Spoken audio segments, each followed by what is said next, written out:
Welcome to episode 3 of our study of viruses. Today we are going to go over how coronavirus spreads. The last time we talked about how viruses spread in your own body. Now we're going to move on to how do viruses spread from person to person, animal to animal, animal to person. Because we know what happens when they get there, but how does it even get into your body in the first place?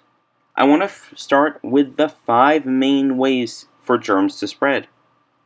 Contact, droplets, through the air or airborne, a common vehicle, which just means a common surface, contact, or vector-borne. And we'll go over these. I saved the last 2 for last because they're a little more complicated. Contact is almost what it sounds like. It's when you touch something. Could touch a doorknob, it could be shaking hands, face to face, anything like that. That's why, for coronavirus, people are said stay 6 feet apart. Coronavirus in particular is a droplet spread virus. So there's little droplets of water that have a bunch of different viruses stored in them. So you sneeze, you cough, or even talk, and there's little bits of water coming out of your mouth when you talk. Someone else breathes it in, or touches that surface that you just sneezed on, and then touches their nose, scratches their face.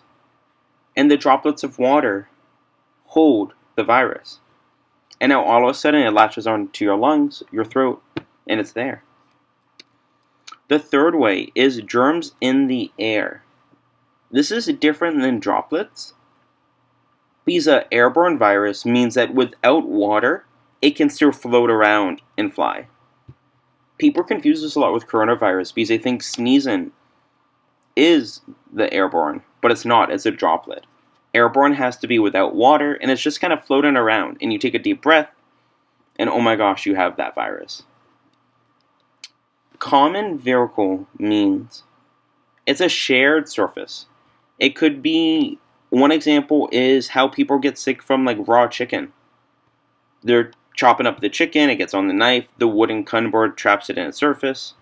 Then all of a sudden you're chopping up your sandwich, put it on that cutting board. You're cutting up a tomato for another thing. All of a sudden this tiny bacteria on the chicken is on your knife, your board, your food, your bread, and then you get sick.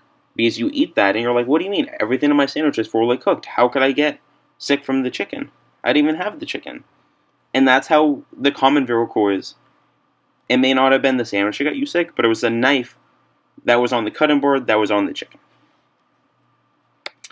And the final one is vector-borne.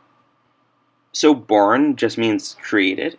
And vector means, in this context, we're going to mean it's something small that can spread really easily.